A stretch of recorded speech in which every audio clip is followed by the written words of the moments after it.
ملک شام کے گاؤں رامی کے رہائشیوں نے داعش سے مقابلہ کرنے کے لیے ایک مقامی عسکری جماعت قائم کی ہے۔ داعش دروزوں کو مرتد کہتا ہے۔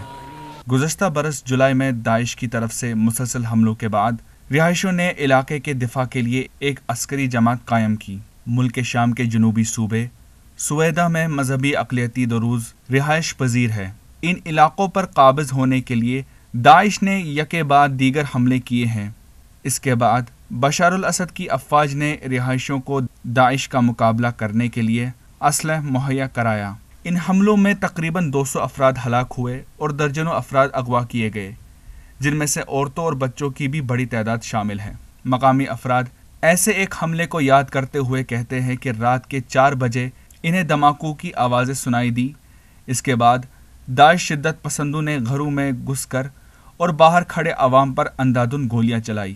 ان کا کہنا تھا کہ اس حملے کے بعد مقامی افراد نے چھوٹے موٹے ہتھیاروں سے شدت پسندوں کا مقابلہ کرنا شروع کیا۔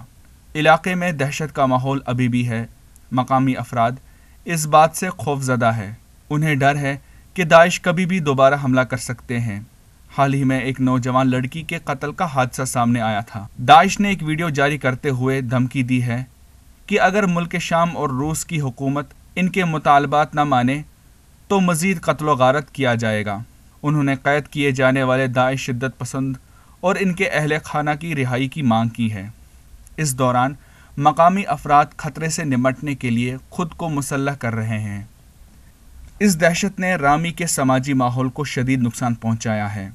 رامی کے رہائشیوں نے سنی قبائلوں پر داعش کی حمایت کرنے کا الزام عائد کیا ہے۔ ان کا کہنا ہے کہ علاقے کے باہر بسنے والے سنی قبائل نے داعش کو گاؤں پر حملہ کرنے کے لیے ضروری معلومات اور مدد مہیا کی۔ جزء من البدو نحن كان يتعامل معه واللي حاول انه يدخلهم على هاي المنطقه البدو واللي دخلهم على هاي المنطقه والاحلى البدو لانه هن كليا مش من هاي البلاد، كليا مش من هاي البلاد. غصب كثير كبير، يعني الواحد اهله تشوفيهم قدام عيونك، اهلك بيك وامك بالارض مرميين، كانوا قبل بليلتها يعني سهرانين احنا وياهم وقاعدين، ما فيهم شيء الحمد لله، لا كان في مرض لا في شيء، حرمونا منهم الحمد لله۔ رہائشیوں نے امید کی ہے کہ حکومت داعش کو معلومات فراہم کرنے والے افراد کے خلاف ضروری کارروائی کرے گی۔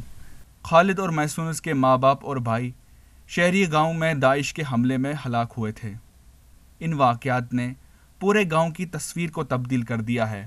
گاؤں کے جو لوگ کل تک پہاڑوں پر اپنے جانور چراتے تھے، آج ہاتھوں میں بندوق لے کر داعش کا مقابلہ کر رہے ہیں۔ ماہرین کا ماننا ہے کہ ملک شام کی فوج کے ہاتھوں شکست سے دوچار ہونے کے بعد اب داعش نئی ریاستوں پر قبضہ جمانے کی کوشش کر رہا ہے اور رامی گاؤں پر حملہ ان کارروائیوں میں سے ایک ہے۔